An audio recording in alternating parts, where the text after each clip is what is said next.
Hello and welcome to the In Song and Story series. This is number 10. So here we are, almost at the beginning of June, still doing it.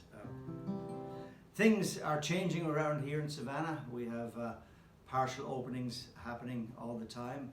Some restaurants are open, gyms, public parks are beginning to open up. And it's the same, I think, in most parts of this country and in parts of Europe and Ireland. I know Ireland is opening up in small stages, I think 5 3-week stages. So hopefully the summer will maybe help with the spread of this, and hopefully we won't get a second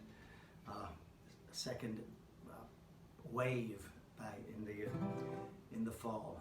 Anyway, let's on to the songs. My wife picked the songs tonight, and when I was growing up in Ireland, I thought that this was an old traditional Irish song, as indeed many people did. And it wasn't until I came to America that I found out the song was actually written in 1959. It was written by Johnny Cash and released on an album in 1961. So Johnny can still write, could write some great traditional Irish songs if he wanted. It's called the 40 Shades of Green.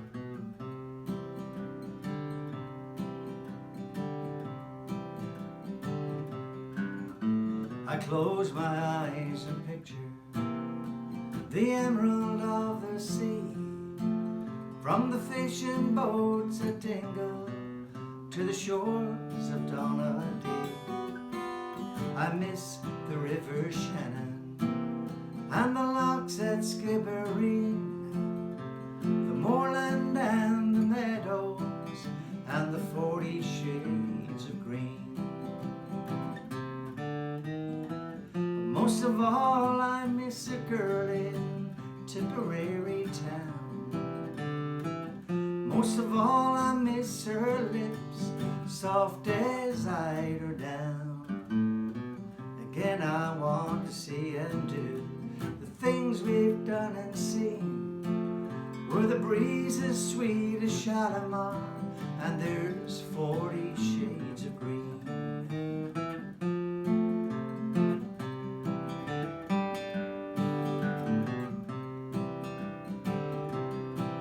I wish that I could spend an hour by Dublin's churning surf, to see again the corride, dig the bog and spay the turf, to see once more the thatching and the things that can be seen. I'd walk from Cork to Larne to see the 40 shades of green. Most of all, I miss a girl in Tipperary town. Most of all, I miss her lips, soft as eider down. Again, I want to see and do things we've done and seen, where the breeze is sweet as Shalimar and there's 40 shades of green. The breeze is sweet as Shalimar and there's 40 shades of green.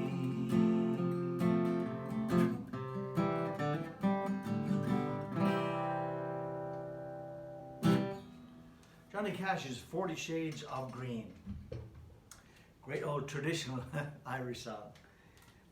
We started this tape once again this week, where we started taping. The phone rang, this phone. I don't know how that happens. It doesn't ring all during the day, and then when it's time to record something, there you go. Murphy's Law. We've been having these porch concerts every Sunday on my front porch, and there are 3 musicians who live directly beside me and across the road. We each have PA systems, so we set up our little PA systems and sing through our mics. We've been doing it for about 10 weeks now. It's just absolutely delightful. And last weekend here in America was Memorial Day weekend, big bank holiday weekend. This weekend is the bank holiday weekend in Ireland. But I remembered this song, and I thought to do a version of this song. The song was written in November of 1861 by a woman named Julia Ward Howe. And it's just a great iconic American song. So almost 15 years ago, now in June, 15 years ago in June, my father died. My father was a great character around town, Tom O'Donoghue, well liked, judging by the size of his funeral. But we had the funeral mass in the Lourdes church, and after the mass was over, we hoisted the coffin up on our shoulders. It was my two brothers-in-law, my two brothers, and my cousin Con, and we carried Daddy out of the church. And the male voice choir were singing, and they were singing this song. It's a very spirited rendition of the song. And my brother-in-law, Tom, said, hold on lads, let's stop here. So we stopped at the front entrance of the church. Tom said, let him hear this song, Tom Matthews said.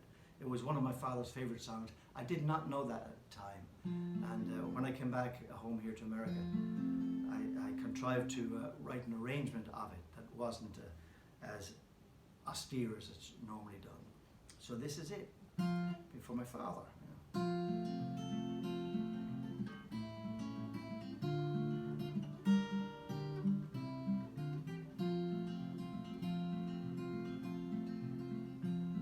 Mine eyes have seen the glory of the coming of the Lord.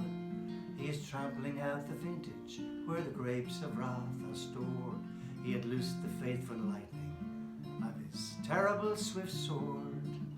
His truth is marching on. I have seen him in the watchfires of 100 circling camps. They have builded him an altar in the evening dews and damps. I can read his righteous sentence by the dim and flaring lamps. His day is marching on.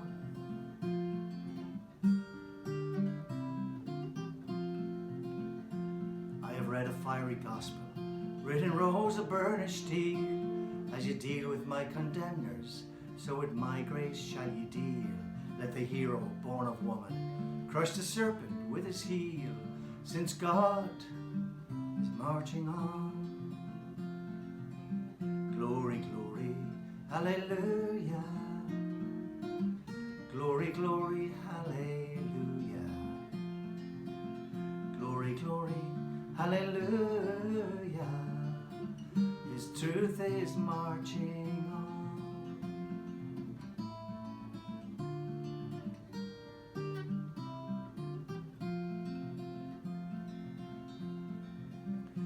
He has sounded forth the trumpet that shall never call retreat.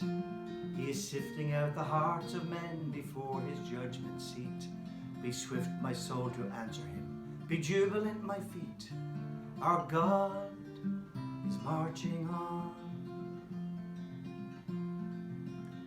In the beauty of the lilies, Christ was born across the sea, with a glory in his bosom that transfigures you and me. As he died to make men holy, let us die to make men free, since God is marching on.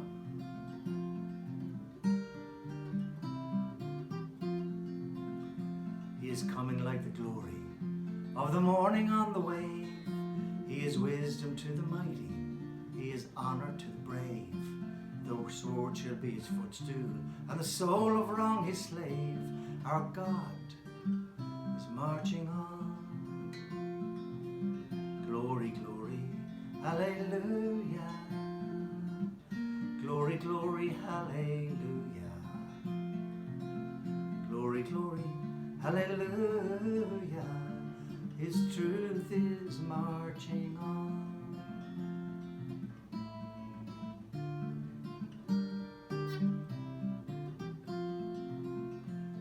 Mine eyes have seen the glory of the coming of the Lord. He is trampling out the vintage where the grapes of wrath are stored.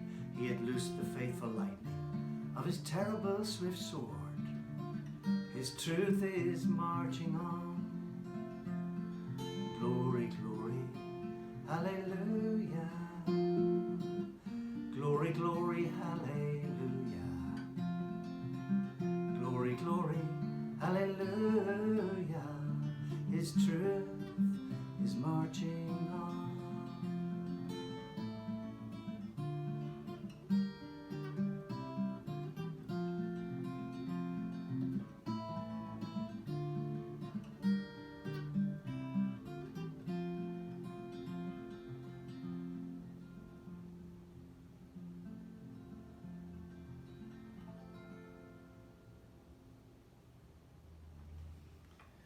Glory, hallelujah, also known as the battle hymn of the Republic. So, and I found it strange when I found out that it was one of my father's favourite songs, but there you go. Such is Ireland. This next song was a great song, written I think around about 1980 by a man from Limerick, Pat Cooksey. And I think Pat's living somewhere in Europe now, maybe in Nuremberg or somewhere like that, but I see him occasionally on Facebook.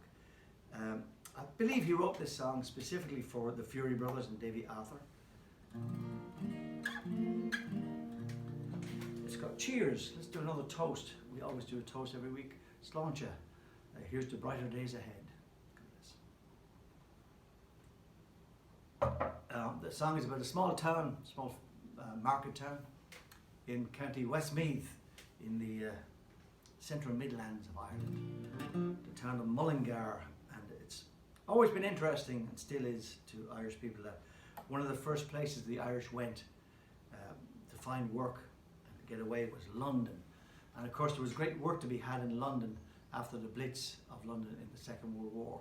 The Irish went there in their droves, and there were two big construction companies. One was the Wimpy Construction Company, the other was McAlpine, Lord Robert McAlpine. But a lot of people did very well in London, in England. A lot of people still do very well, Irish people, and of course a lot did not.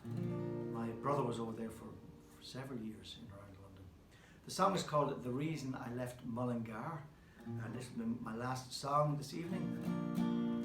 Once again, take care of yourself, be safe, be healthy, and be as happy as you can be.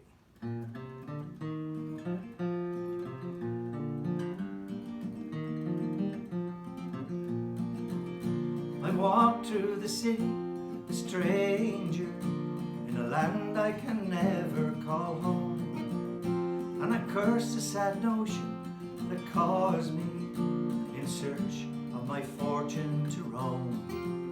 Now I'm weary of working and drinking on a week's wages spent in a bar, and God, it's a shame for to use a friend's name just to pay for the price of a jar.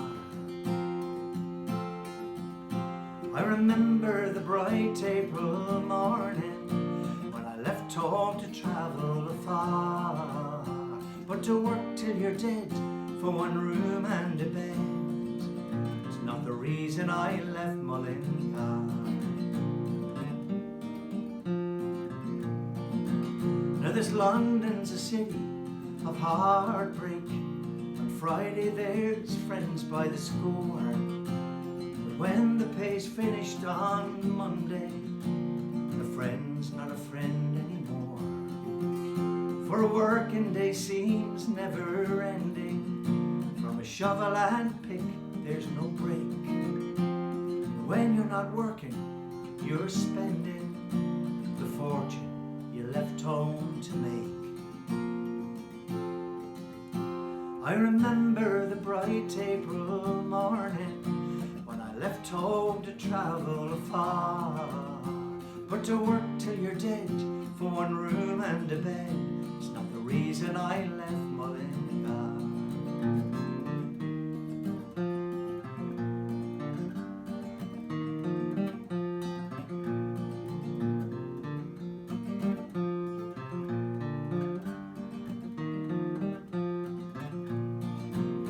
And for every man here who finds fortune, comes home to tell of the tale, each morning the Broadway is crowded with many thousands who failed. So young men of Ireland, take warning, in London you never will find the goal at the end of the rainbow, but you might just have left it behind. I remember the bright April morning when I left home to travel afar, but to work till you're dead for one room and a bed it's not the reason I left Mullingar. It's not the reason I left Mullingar. The reason I left Mullingar. Written by Pat Cooksey, a great song, The Reason I Left Mullingar. That's it for me for this week. Hope to see you here next time for In Song and Story number 11. Until then, good night and God bless.